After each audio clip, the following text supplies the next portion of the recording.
Mais uma vez, graça e paz. Você já fez uma pergunta para você no momento de dificuldade, de luta? Deus, por que eu? Por que justamente eu? Por que na minha casa está acontecendo isso?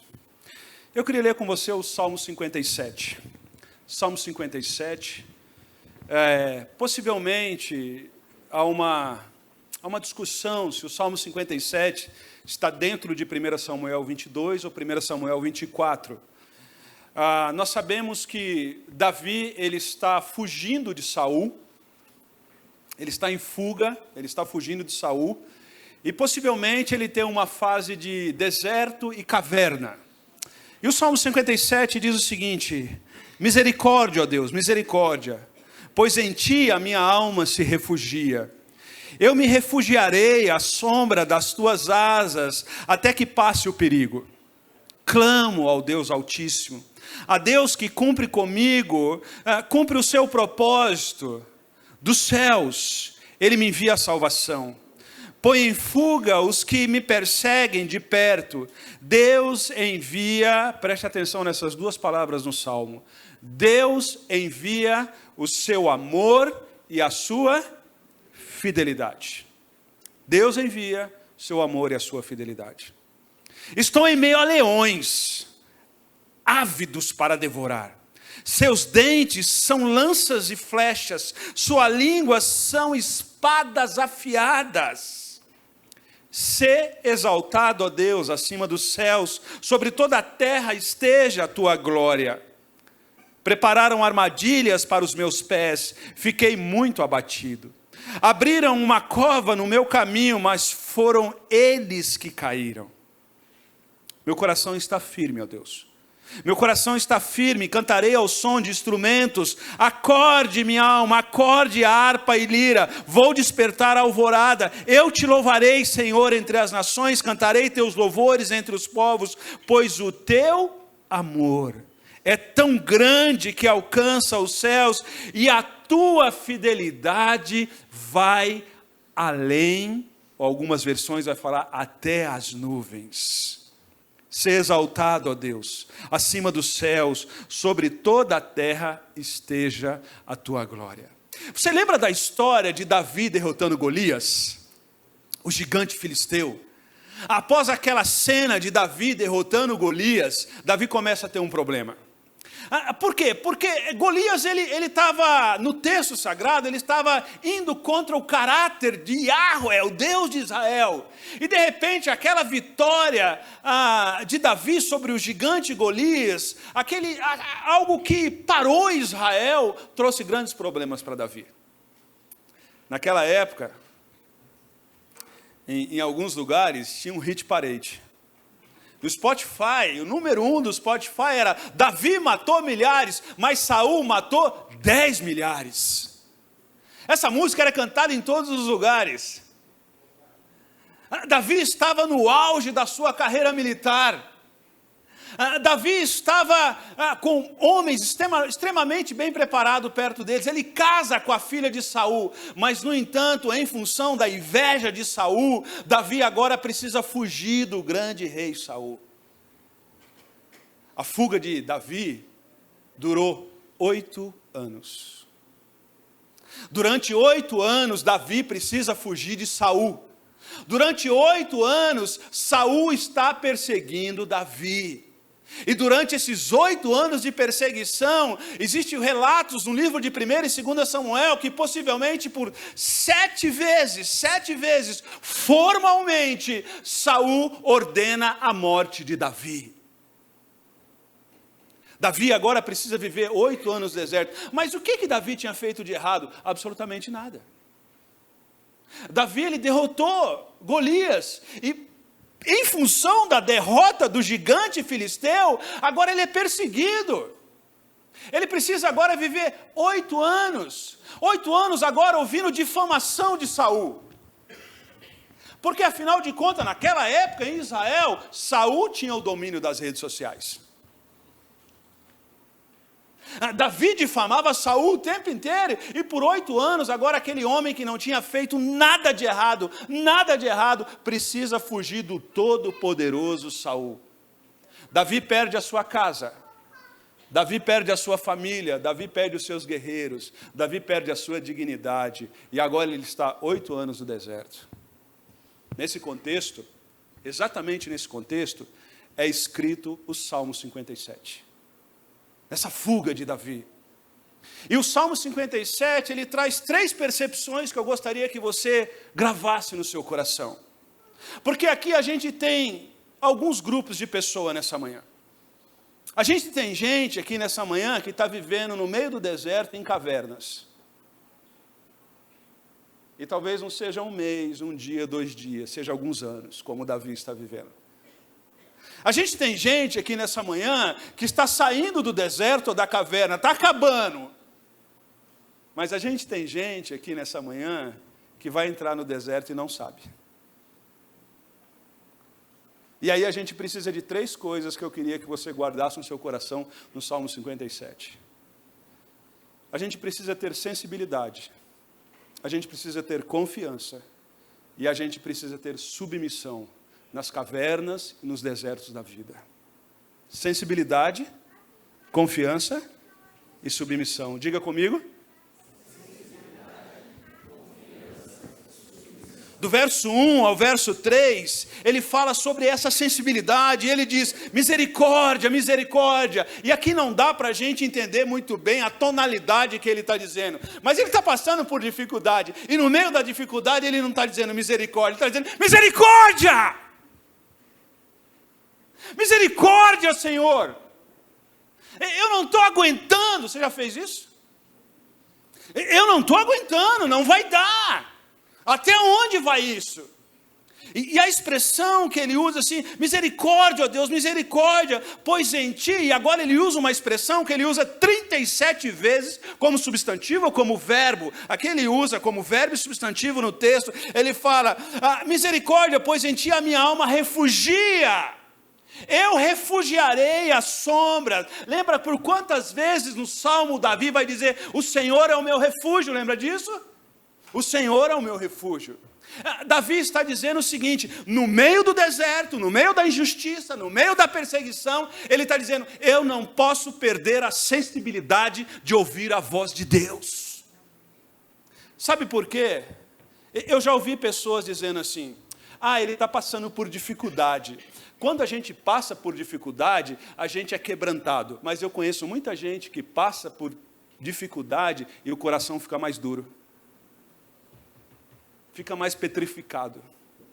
Porque as dificuldades, as lutas, as cavernas, as injustiças, as lutas que eu e você passamos, ela tem o poder de quebrantar o nosso coração, mas se a gente não souber lidar com elas, ela tem o poder também de petrificar o nosso coração. E aqui o clamor de Davi é o seguinte, misericórdia, Senhor, não permita que eu perca a sensibilidade de ouvir a tua voz. E aí no verso 3 ele vai dizer, dos céus ele me envia a salvação. Ele está declarando, misericórdia, o Senhor é o meu refúgio, e eu sei que dos céus vai vir o meu socorro. Lembra quando Jesus nos ensinou dizendo, Pai nosso que estás? Lembra disso? Ele vai basicamente repetir isso. Olha, isso vem do Senhor, isso é do Senhor, é o Senhor que vai me socorrer. A minha oração nessa manhã é que no meio da dor, da dificuldade, da luta que eu e você passamos, que essa luta, que essa dificuldade, que essa dor quebrante o nosso coração e não petrifique o nosso coração. Talvez você já tenha ouvido essa história da minha boca, mas deixa eu contar ela porque eu não tenho outra para contar. Quando eu era criança, lá em Barbalha, não. Quando eu era criança, eu tinha olho de peixe na palma da mão. E a minha mãe era costureira. Mas não era aquelas máquinas de costuras super modernas, era aquela que você pedalava assim, sabe? E aí eu tinha olho de peixe na mão. E eu sou o filho mais velho e eu tenho 2 irmãs mais novas. E eu sempre fui injustiçado pelas minhas 2 irmãs mais novas.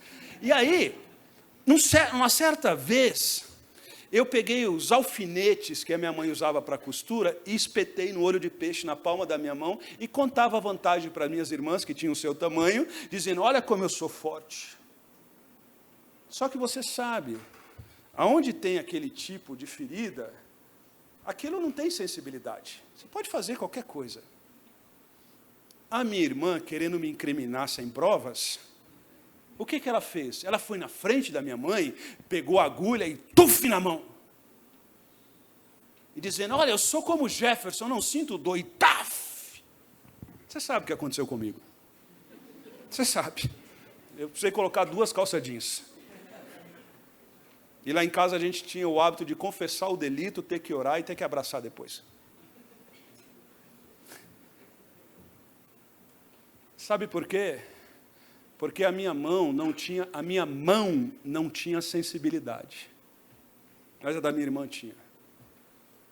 No meio da dor, da dificuldade, muito cuidado para que não cresça olho de peixe no nosso coração.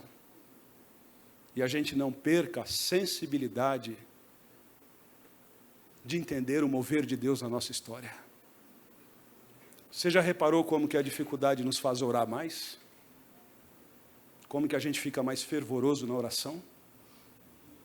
E deixa eu dizer para você, de vez em quando Deus permite esses momentos, porque é só assim que eu e você vamos dobrar o joelho para orar. É só assim que nós vamos acordar de madrugada. É só assim que a gente vai voltar a ter uma vida de oração. Sensibilidade à voz de Deus.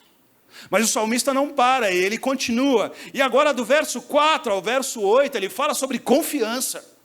Se ao mesmo tempo eu preciso entender que nos desertos da vida, nas adversidades da vida, eu preciso ser sensível à voz de Deus, porque esse mesmo deserto, ele pode petrificar o meu coração.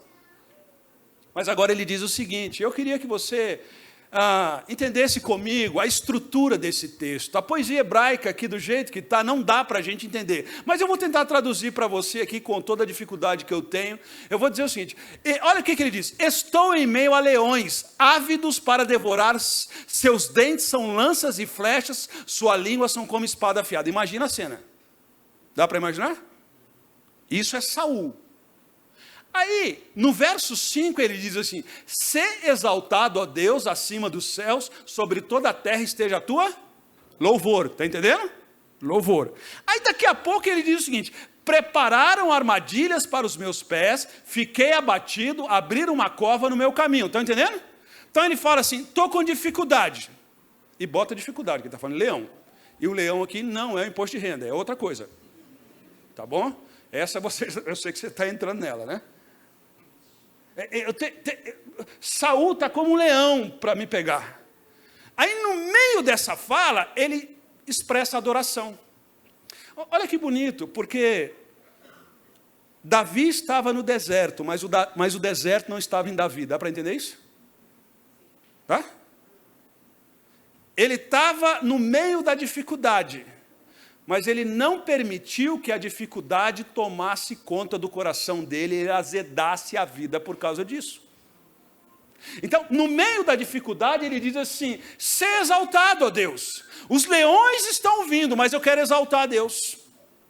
Ele está dizendo, estão abrindo uma cova, mas eu quero dizer o seguinte, quando eu adoro, quando eu vejo a saída pela fé, acontece algo sobrenatural. E algo sobrenatural que Davi vai dizer, ele vai dizer, mas quando abriram a cova, foram eles que... Eles caíram? Não caíram ainda, mas pela fé, Davi está dizendo assim, o que eles estão tramando comigo não vai acontecer, porque eu confio em Deus, meu coração é sensível àquilo que Deus está dizendo. Hebreus capítulo 11, versículo 1 vai dizer, ora, a fé é a certeza do quê? Das coisas que nós não vemos, mas nós temos certeza. O que Davi está dizendo é isso. Eu não consigo ver, mas eu imagino. Sabe por quê? Porque eu sei o Deus que sirvo. E esse Deus que eu sirvo, ele sempre faz o seguinte, quando eu confio nele, sou sensível à voz dele, é ele que guerreia as minhas guerras. Estão comigo? É ele que guerreia as minhas guerras. Então, pela fé, ele está dizendo, pela fé eu creio nisso. Lembra de Abacuque? Abacuque capítulo 3, ele vai dizer, ainda que a figueira não floresça, lembra disso? Vamos projetar aqui, Abacuque capítulo 3, verso 17 e 18 diz: mesmo que não floresça a figueira, não havendo uvas nas videiras, mesmo falhando a safra de azeitonas, não havendo produção de alimento nas lavouras, nem ovelhas no curral, nem bois no estábulo, ainda assim? Ora, tira isso tudo aí. Tira isso tudo. Se isso não acontecer ainda, o que eu faço? Eu não consigo ver. Eu não estou vivendo isso, mas pela fé eu sei que Deus vai cuidar. É isso que ele está dizendo.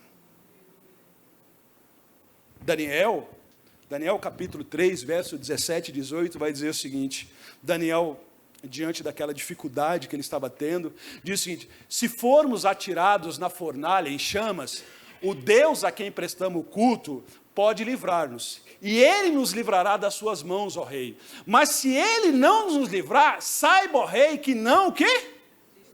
Ele está dizendo, Deus pode nos livrar, mas se Deus não nos livrar, rei, saiba, nós não vamos prestar culto ao Senhor, porque nós confiamos em Deus. Isso é fé. Isso é fé. Fé não é ter todas as respostas na mão. Fé não é ter tudo na mão, porque eu e você não temos tudo na mão. E nunca teremos. Fé é o seguinte: eu sei em quem tenho crido, e esse que eu creio, ele é poderoso para guardar o meu tesouro, e eu sei que Deus vai cuidar de mim. Eu não sei o tipo de situação que eu vou enfrentar amanhã, mas eu quero descansar minha alma, e se tiver leão, se tiver cova, eu vou exaltar o Senhor, porque essa cova que abriram para mim, eu não vou cair, quem vai cair é eles, porque eu creio no Senhor. É isso que ele está dizendo. Sensibilidade, confiança. Mas o salmo acaba com o salmista falando sobre submissão a Deus. E ele vai dizer no verso 7 o seguinte: meu coração está firme, ó Deus, meu coração está firme, cantarei ao som de instrumentos. Preste atenção no verso 8, ele vai dizer: acorde minha alma, acorde. Ele usa duas expressões aqui que nós precisamos cuidar. A primeira delas é que no meio do deserto a gente precisa tomar cuidado com as inclinações do nosso coração. E ele vai dizer assim: meu coração está o quê? Agora, como que ele deixa o coração dele firme? Preste atenção. Ele deixa o coração dele firme acordando a alma dele. Depressão é conhecido como um longo período de tristeza. Alguns momentos de depressão que nós vivemos, pode ter sim razões biológicas, e isso tem mesmo, isso é fato, isso é comprovado. Mas grande parte dessa tristeza longa, ela não é fator biológico, ela é fator emocional. Ela é fator emocional. E aqui ele está dizendo o seguinte: no meio do deserto, eu preciso acordar minha alma. Ao invés de ficar deitado na cama, eu vou levantar. Eu não vou me entregar. Dá para entender isso? Eu não vou me entregar. Leões estão vindo, covas estão sendo abertas, Saul é todo poderoso, mas eu vou manter o meu coração firme. E como que eu vou manter o meu coração firme? O meu físico está dizendo, fica na cama. O meu físico está dizendo, não saia da cama. Mas eu vou lutar com isso e eu vou acordar a minha alma. Acorda, alma. Não se submeta a isso, alma. Alguns momentos da minha vida onde eu tenho um longo período de tristeza que começa a sinalizar uma depressão, e acredite se quiser, eu tenho tendência para isso. De manhã, quando dá aquela vontade de não fazer nada, não ver ninguém, aquele longo período de tristeza, levanta, levanta, levanta, acorda, ó minha alma. E agora nesse versículo ele vai usar duas expressões. Porque o amor e a fidelidade de Deus é presente. Como que a gente mantém o nosso coração firme, contando com a soberania de Deus e com a responsabilidade humana? A responsabilidade humana, sabe como é? Acorda a minha alma. Levanta. Lembro daquele homem bem simples que dizia o seguinte: eu levanto de manhã, se estiver chovendo eu vendo guarda-chuva, se estiver fazendo sol eu vendo sorvete, mas eu não me entrego. eu não me entrego. Eu acordo a minha alma com a minha responsabilidade, mas eu acordo a minha alma crendo que Deus me ama. Que Deus me ama. Crendo que Ele é fiel e Ele não vai nos abandonar. Encerro dando um exemplo. Lembra da história de Ruth e Noemi? O livro de Ruth? As duas viveram dias difíceis na vida. Uma resolveu acordar a alma, a outra resolveu fazer a alma dormir. Noemi disse assim para o Senhor: vou mudar o meu nome para Mara, porque o Todo-Poderoso fez com que a minha vida se tornasse amarga. Noemi resolveu fazer a sua alma dormir e não crer no amor e na fidelidade de Deus. Ruth, no capítulo 4 de Ruth, ela diz: vou levantar cedo e vou apanhar espigas no campo. Vou levantar cedo e vou pegar espigas no campo. E ali ela encontra Boaz, que foi o seu remidor. E quando você vai para o livro de Mateus, no capítulo 1, na genealogia de Jesus, quem está na genealogia de Jesus? Ruth, uma moabita, que um certo dia, onde tinha leões e covas em volta dela, ela preferiu acordar a alma dela e crer no amor e na fidelidade de Deus. E pelo ventre daquela mulher, Mateus capítulo 1, veio o Messias. Sensibilidade, confiança e submissão aos movimentos que Deus quer fazer na nossa vida. Feche seus olhos, vamos orar.